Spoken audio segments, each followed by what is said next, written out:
everyone, my name's Anna. I was oozing, weeping, bleeding and itchy to my bones from head to toe, really. I was having to be bandaged on my limbs and my neck 2 or 3 times a day, and I wasn't even able to feed myself or get to the toilet without help. Topical steroid withdrawal. It leaves people bedbound, isolated, and in excruciating pain. Some feel like they're burning from the inside out. My neck's oozing, my ears are oozing. Your body will be tearing apart, so the slightest movement, even trying to reach over to even roll out your bed, a lot of times I needed assistance just to be able to even sit myself up. It appears in some people who've used topical steroids for skin conditions like eczema, but many doctors still won't acknowledge it exists. Dermatologists are listening to their senior colleagues, the experts in the field, who are saying that this isn't an issue. For the first time, researchers are looking into exactly what's causing these symptoms. Either their disease is going to look very, very similar to severe eczema and it'll be hard to tease it apart, or it will look so obvious that we'll all be angry that no one bothered to look earlier. So what's being done to improve understanding of topical steroid withdrawal? Not everybody is aware, and sadly some of my patients have said that they've been to see healthcare professionals and they're dismissed. And how can we prevent more people from suffering?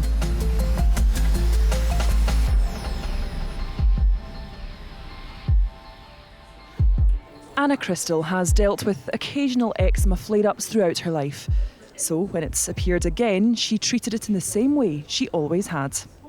I used a 1% hydrocortisone cream. It didn't react in the same way that it normally did. It took it away, but the second that I stopped using the steroid cream, it just came straight back. So I went to my GP and we increased the potency. But this time, Anna noticed the steroid cream she'd been prescribed seemed to be making her condition worse.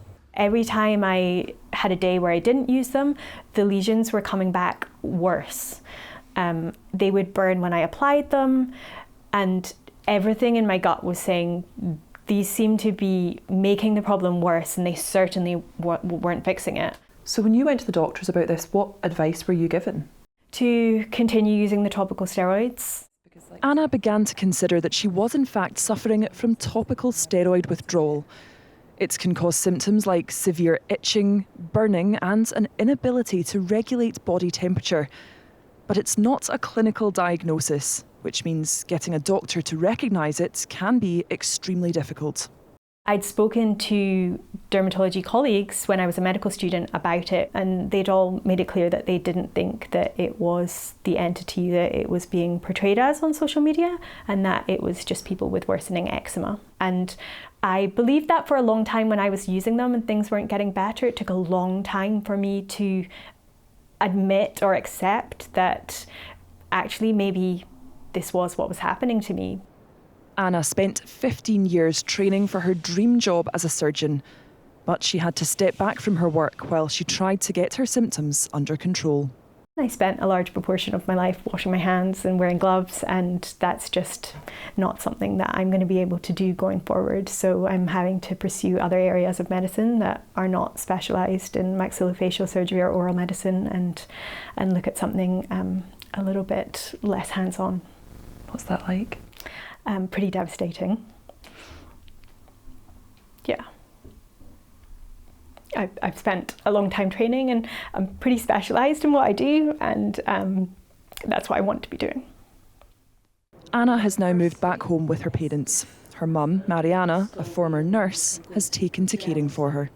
For people within the medical profession, when we go to an appointment, for example, you see a snapshot of what Anna and her skin are like at that moment in time.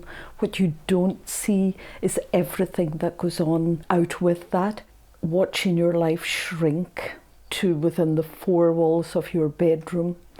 And I think that's something for me that's also happened. My life has shrunk to within the home and supporting Anna. Today has definitely been one of the more low points. Desperate for more information, Anna turned to social media. There, she connected with Karyn Flett, an aesthetician in Fife. She'd used topical steroids throughout her life. Basically, you would just go to your doctors and you'd be on a repeat prescription. And that would maybe get reviewed every so often. And it was just a matter of going and collecting your creams, and you were told just to apply them when needed. I think the only thing that I recall is the talk about just watch how you apply them because of the thinning of the skin. But Karyn started to develop the same symptoms as Anna. I had started getting burning on application of steroids, and I was getting more and more allergic and sensitive. These creams weren't helping. Karyn began posting about her experience on TikTok, where she quickly found a community of people like her.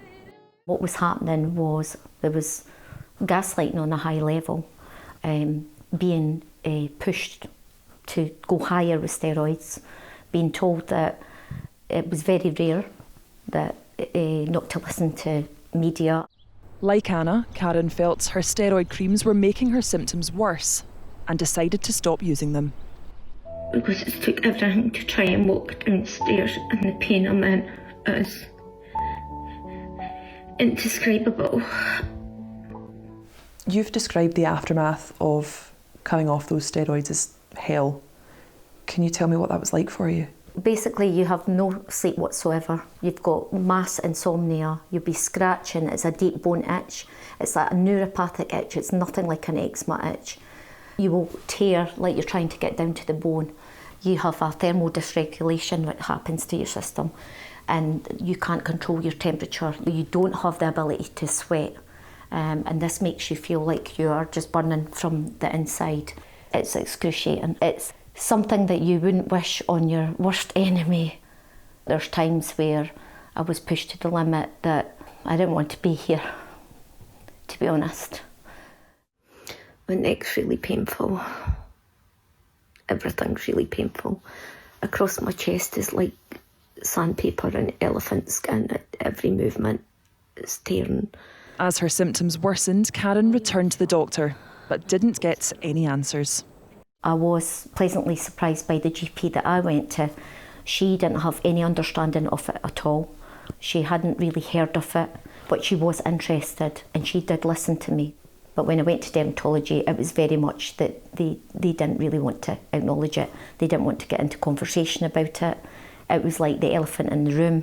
It was awkward, it was tense, and I felt that I was talking about something that really wasn't happening to me. You know, I was made to feel in a lot of ways that this was just severe eczema.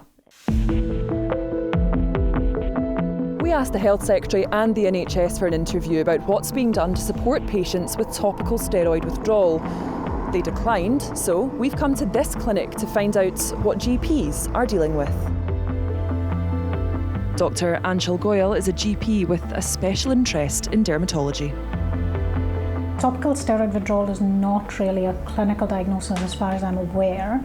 It's probably come more to light in the last few years, probably being generated more in patient groups, online forums, social media, and it's really a group of symptoms that patients tend to attribute to when they come off topical corticosteroids.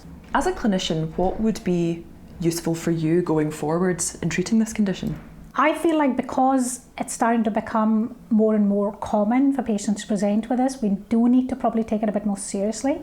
We probably need to gather a bit more data to see if it really is an entity, and whether we need to address it separately or manage it in a different manner, or whether there are patient groups that are maybe at higher risk of developing it because of their biochemical makeup or whatever it might be, or whether it's really just a group of symptoms that probably has just been put under one label.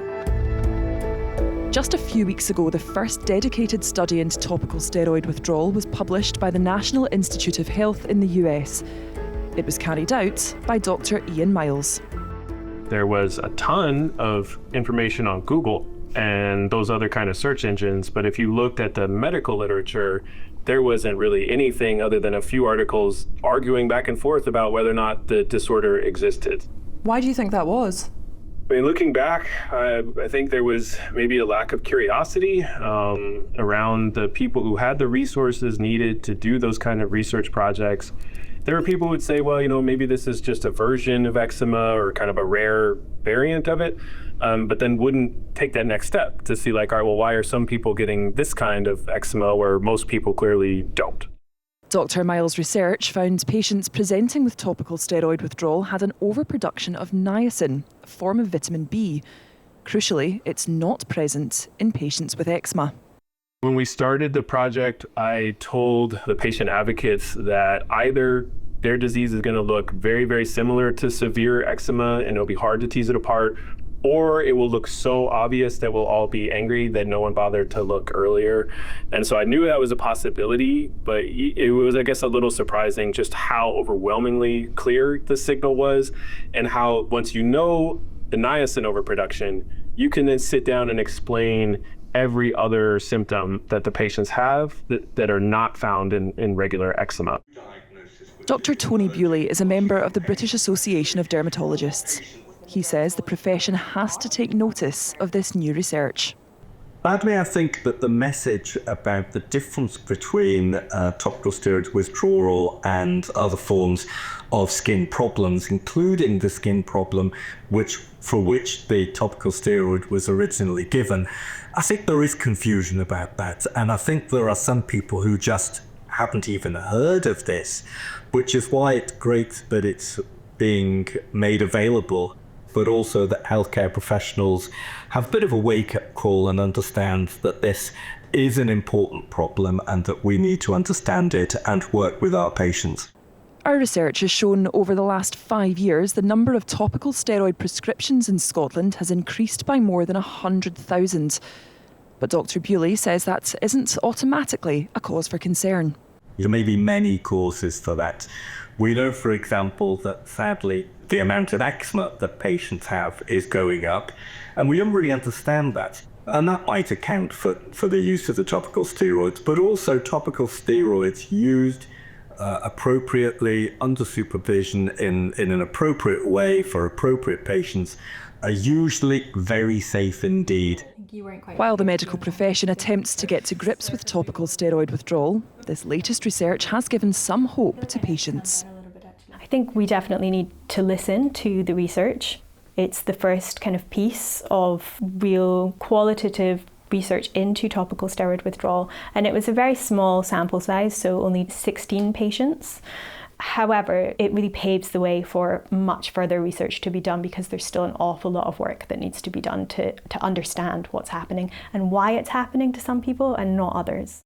What do you hope happens off the back of this? I hope the debate about whether TSW is a real disorder is over. I hope that other research groups will use the diagnostic criteria to enroll patients in their own studies. So I really hope this is the opening conversation about better understanding and better research. Sit. Up for mum. That's a good girl. But while they wait for more answers, Karyn and Anna are putting their energy into getting their lives back. Now I'm on my third medication, a different immunosuppressive medication called methotrexate, and it's certainly helped. I'm not quite there yet, but it is definitely helping. That's not the kind of medication that you go on lightly? Not at all, no. Comes with really severe side effects and can cause significant issues in your body if you're on them long term. They're not for everyone, but my hands were kind of forced. What have you had to weigh up when considering whether to start taking immunosuppressants? So particularly with this last medication, you're not able to have children when you're on it. So I've had to go through fertility preservation, and obviously I'm not sure how long I'm going to be on it, and I'm 36, so it was a really life-changing decision to start it. The saddest part of this is the fact that it's preventable. This didn't need to happen to me. It doesn't need to happen to anybody as far as I'm concerned. It's absolutely hell in a tube, just waiting to unfold really.